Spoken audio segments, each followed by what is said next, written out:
ನಾಳೆ ಫೆಬ್ರವರಿ 1 ಇವತ್ತಿನಿಂದ ಸಂಸತ್ನ ಬಜೆಟ್ ಅಧಿವೇಶನ ಆರಂಭ ಆಗಿದೆ. ವೋಟ್ ಆನ್ ಅಕೌಂಟ್ ಅನ್ನು ಪಡ್ಕೊಳ್ತಾರೆ ನಾಳೆ.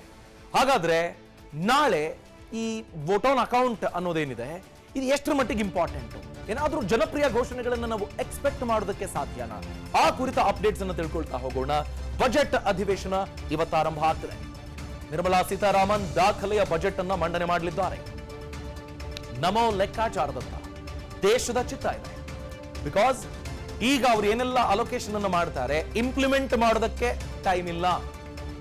ಗೆದ್ದು ಬಂದರೆ ಇದನ್ನ ಮಾಡ್ತೀವಿ ಅನ್ನೋ ತರದ ಪ್ರಾಮಿಸ್ ಇದು.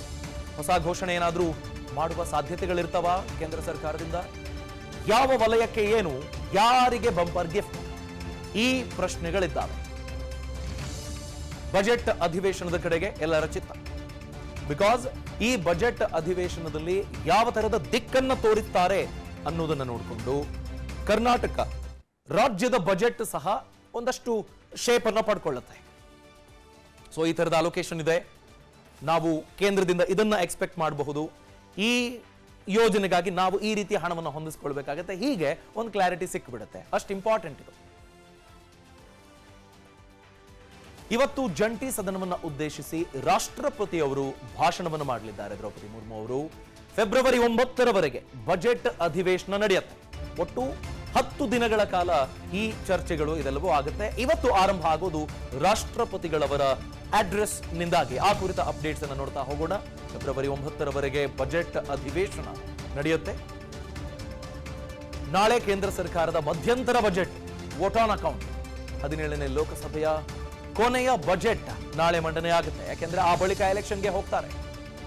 ವಿತ್ತ ಸಚಿವರು ನಿರ್ಮಲಾ ಸೀತಾರಾಮನ್ ಮಂಡಿಸಲಿದ್ದಾರೆ. ನಾಳೆ ಬೆಳಗ್ಗೆ 11 ಗಂಟೆಗೆ ಲೋಕಸಭೆಯಲ್ಲಿ ಬಜೆಟ್ ಮಂಡನೆ ಆಗುತ್ತೆ.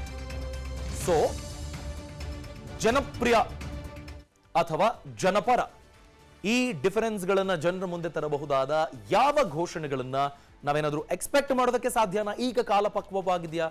ಒಂದು ವೇಳೆ ಘೋಷಣೆ ಮಾಡಿದ್ರೂ ಇಂಪ್ಲಿಮೆಂಟ್ ಮಾಡೋದಕ್ಕೆ ಇರುವ ಟೈಮ್ ಫ್ರೇಮ್ ಎಷ್ಟು? ಈ ಎಲ್ಲ ಸವಾಲುಗಳು ಇದ್ದಾವೆ.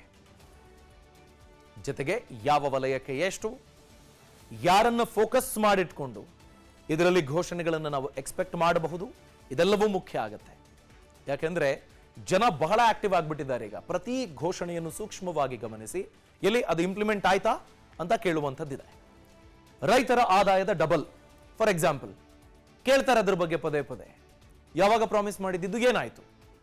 ಎಂಪ್ಲಾಯ್ಮೆಂಟ್, ಮನೆಗಳ ನಿರ್ಮಾಣ, ನೀರನ್ನ ಕೊಡುವಂತಹ ಯೋಜನೆಗಳು, ಇವುಗಳ ಇಂಪ್ಲಿಮೆಂಟೇಷನ್ ಬಗ್ಗೆ ಜನ ಪ್ರಶ್ನೆ ಮಾಡೋದಿದೆ. ಈ ಬಗ್ಗೆ ಡೀಟೇಲ್ಸ್ ಪಡ್ಕೊಳ್ಳೋಣ. ನಮ್ಮ ದೆಹಲಿ ಪ್ರತಿನಿಧಿ ವಿಕ್ರಮ್ ಕುಮಾರ್ ಲೈವ್ ಜಾಯಿನ್ ಆಗ್ತಿದ್ದಾರೆ. ವಿಕ್ರಮ್, ಜನ ಒಂದು ರೀತಿ ಒಂದು ಮಾರ್ಕ್ಸ್ ಕಾರ್ಡ್ ಅನ್ನ ಎಕ್ಸ್ಪೆಕ್ಟ್ ಮಾಡ್ತಾರೆ.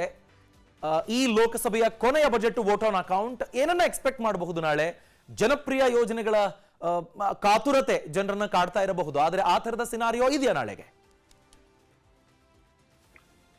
ಖಂಡಿತವಾಗಿಯೂ ಅಭಿಷೇಕ್, ಬಹಳ ನಿರೀಕ್ಷಿತವಾಗಿರ್ತಕ್ಕಂಥ, ಅಂದ್ರೆ ನಾಳೆ ಮಂಡನೆ ಆಗ್ತಾ ಇರ್ತಕ್ಕಂತಹ ಬಜೆಟ್ ಮಧ್ಯಂತರ ಬಜೆಟ್ ಆಗಿದೆ.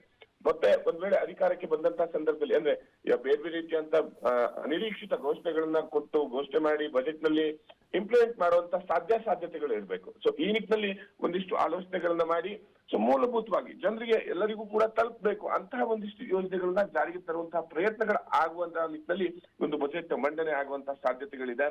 ಅಂದ್ರೆ ಈ ಹಿಂದೆ ಒಂದಿಷ್ಟು ಸ್ಲ್ಯಾಬ್ಗಳಾಗಿರ್ಬೋದು, ಟ್ಯಾಕ್ಸ್ಗೆ ನೀಡುವಂತದ್ದು, ಅಥವಾ ಏನು ಮಹಿಳೆಯರಿಗೆ ಉತ್ತೇಜನ ನೀಡುವಂತಹ ಒಂದಿಷ್ಟು ಯೋಜನೆಗಳಾಗಿರ್ಬೋದು. ಈ ನಿಟ್ಟಿನಲ್ಲಿ ಯಾವ ರೀತಿಯಲ್ಲಿ ಬಜೆಟ್ ಅನ್ನ ಮಂಡನೆ ಮಾಡಬೇಕು, ಸೊ ಜನಸಾಮಾನ್ಯರಿಗೂ ಕೂಡ ತಲುಪುವಂತಹ ಬಜೆಟ್ ಗಳನ್ನ ಮಂಡನೆ ಮಾಡಬೇಕು ಅನ್ನೋ ಒಂದು ಲೆಕ್ಕಾಚಾರ ಈ ಬಾರಿಯದ್ದಾಗಿದೆ. ಯಾಕಂದ್ರೆ ಮತ್ತೊಮ್ಮೆ ಅಧಿಕಾರಕ್ಕೆ ಬಂದಂತಹ ಸಂದರ್ಭದಲ್ಲಿ ಏನೋ ಘೋಷಣೆಗಳನ್ನ ಮಾಡ್ಕೊಂಡು ಇಂಪ್ಲಿಮೆಂಟ್ ಮಾಡೋಕೆ ಸಾಧ್ಯ ಆಗದೆ ಇದ್ರೆ ಸರ್ಕಾರಕ್ಕೆ ಮುಜುಗರ ಉಂಟಾಗುವಂತಹ ಸಾಧ್ಯತೆಗಳಿದೆ.